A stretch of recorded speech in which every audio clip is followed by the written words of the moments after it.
नाशिकमधील भोंदूबाबा अशोक खरात कारनाम्यानंतर नवी मुंबईतील एका तरुणाचा कारनामा समोर आला। 10वी पास असलेल्या आदर्श म्हात्रे यांना आरोपीनं लग्नाचा आमिष दाखवून डझनभर महिलांचं लैंगिक शोषण केलं। या प्रकरणी नवी मुंबई बरोबर मुंबई, पुणे, पिंपरी चिंचवड, यवतमाळ, नागपूर या ठिकाणी आरोपींवर गुन्हे दाखल करण्यात आले आहेत। लग्न जुळवणाऱ्या साइट्सचा तो वापर करत होता। 10वी पास असून तो शास्त्रज्ञ, डॉक्टर, अधिकारी असल्याचं भासवायचा। लग्नाचा आमिष दाखवून महिलांचं लैंगिक शोषण करायचा। पोलीस त्याचा शोध घेत आहेत।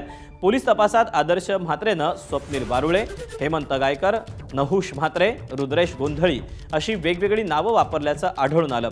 तो अत्यंत चलाखीनं आपली ओळख बदलून महिलांचा विश्वास संपादन करायचा।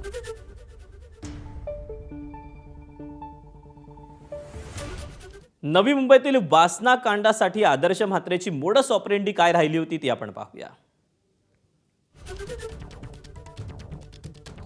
आदर्श म्हात्रेकडून डझनभर महिलांचं लैंगिक शोषण करण्यात आलं। मुंबई, पुणे, पिंपरी चिंचवड, यवतमाळ, नागपूर या ठिकाणी त्यानं शोषण केल्याचं समोर आलं। डॉक्टर, शास्त्रज्ञ, अधिकारी असल्याचं भासवत त्यानं लग्नाचं आमिष महिलांना दाखवलं। स्वतःच्या नावाचे वेगवेगळे 12 प्रोफाईल बनवून महिलांची फसवणूक केली। अनेक महिलांचं लैंगिक शोषण करून पैसेही उकळल्याचं उघडकीस आलंय। मॅट्रिमोनी साइट्सवरून महिलांशी तो संपर्क साधायचा, प्रेमाच्या जाळ्यात अडकवून शरीर संबंध करायचा। एका महिलेकडून उकळलेले पैसे दुसऱ्या महिलेवर उधळायचा।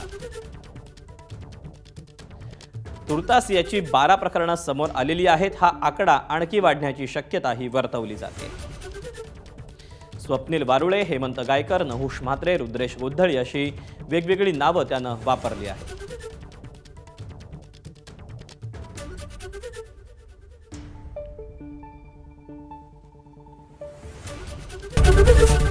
एबीपी माझा, उघडा डोळे बघा नीट।